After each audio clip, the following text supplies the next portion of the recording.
अस्सलामुअलैकुम रहमतुल्लाहि वबरकातुहू। दोस्तों कैसे हैं आप लोग। उम्मीद करते हैं कि आप लोग ठीक ठाक होंगे, खैरियत से होंगे। आज की वीडियो में हम कुवैत की कुछ बड़ी और इंपॉर्टेंट खबरें जो आ रही है वो आप लोगों के साथ शेयर करने वाले हैं। तो अगर आप कुवैत में रहते हैं, कुवैत के हालात वाक़यात से बाखबर रहना चाहते हैं तो इस वीडियो को आप शुरू से लेकर आखिर तक जरूर देखें, क्योंकि ये वीडियो आप लोगों के लिए काफ़ी ज़्यादा बड़ी और इंपॉर्टेंट होने वाली है।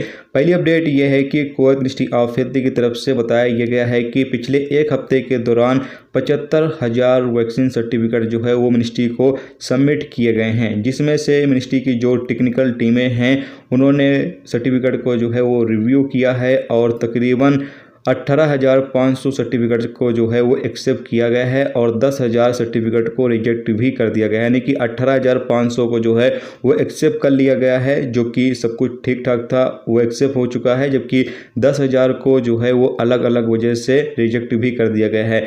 रिजेक्ट करने की वजह यहाँ पर बताई गई है कि कुछ वैक्सीन सर्टिफिकेट ऐसे आए हुए थे जो कि मिनिस्ट्री ऑफ हेल्थ की तरफ से जो वैक्सीन अप्रूवल दी गई है वो वैक्सीन नहीं थी, बल्कि कोई और वैक्सीन लगवा कर लोगों ने अपना सर्टिफिकेट जो है वो सबमिट किया हुआ था, उसको रिजेक्ट किया गया है। जबकि कुछ में जो वैक्सीन सर्टिफिकेट होते हैं उसमें जो नंबर दर्ज होते हैं वो नंबर सही सार्ट नहीं थे, जिसकी वजह से वैक्सीन सर्टिफिकेट जो है वो रिजेक्ट किया गया है। तीसरी वजह यहाँ पर यह बताई गई है कि जो QR कोड होता है वो भी कुछ वैक्सीन सर्टिफिकेट पर नहीं मौजूद था, जिसकी वजह से जो ये वैक्सीन सर्टिफिकेट हैं वो कैंसिल किए गए हैं, यानी कि रिजेक्ट किए गए हैं। तो आप तमाम लोग भी इस चीज़ का ख्याल रखें, जो वैक्सीन सर्टिफिकेट आपका है वो पूरी तरीके से ठीक है या नहीं है, ये चेक करने के बाद ही आप मिनिस्ट्री को जो है वो सबमिट करें, ताकि मिनिस्ट्री की तरफ से उसको रिजेक्ट ना किया जाए।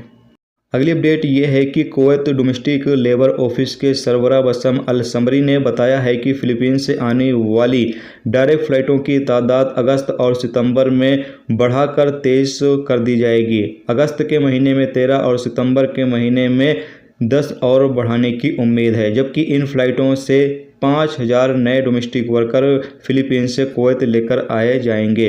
अल समरी ने अल जरीदा को बताया कि इससे जो डोमेस्टिक लेबर मार्केट है उसमें काफ़ी ज़्यादा हद तक कमी जो अभी देखी जा रही है उसकी भरपाई की जा सकेगी। और जबकि ये जो डोमेस्टिक वर्कर फिलीपींस से लाए जाएंगे इनको अलग अलग ग्रुप में लेकर आया जाएगा।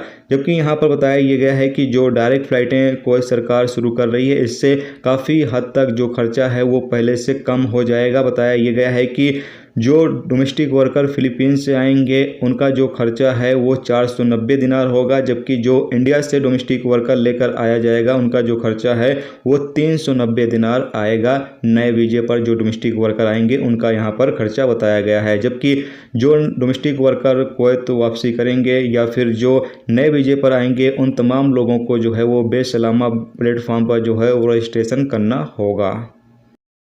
अगली अपडेट ये है कि जो लोग जाबिर अल अहमद हॉस्पिटल के आसपास मौजूद हैं उन लोगों के लिए एक अच्छी खबर है कि जिन लोगों को अभी तक वैक्सीन का अपॉइंटमेंट नहीं मिला है या बहुत सारे लोगों को अपॉइंटमेंट मिला हुआ है लेकिन उनको वैक्सीन नहीं लगी हुई है, तो वो तमाम लोग जो है वो जाबिर अल अहमद हॉस्पिटल में जो वैक्सीनेशन का काम है वो शुरू किया जा रहा है। सुबह 8 बजे से स्टार्ट किया जाएगा और आपको जाना है गेट नंबर 5 पर, यानी गेट नंबर जो है वो 5 पर आपको जाना है और वहाँ पर आपको पेपर जो दिया जाएगा उसको भरना होगा और उसके बाद वहाँ पर आपको वैक्सीन लगाई जाएगी। वैक्सीन जो है वो एस्ट्राजेनेका लगाई जाएगी और अगर आपकी उम्र 18 से 63 साल के बीच में है तो आप जाकर वैक्सीन लगवा सकते हैं। इसके लिए आपको अपॉइंटमेंट लेने की ज़रूरत नहीं पड़ेगी, बिना अपॉइंटमेंट के भी आप जाकर वैक्सीन लगवा सकते हैं। और ये स्टार्ट हो रहा है संडे से ट्यूसडे तक, यानी संडे से ट्यूसडे तक, और कल से ये स्टार्ट हो जाएगा। यानी कि 1 तारीख 8वां महीना 2021 यानी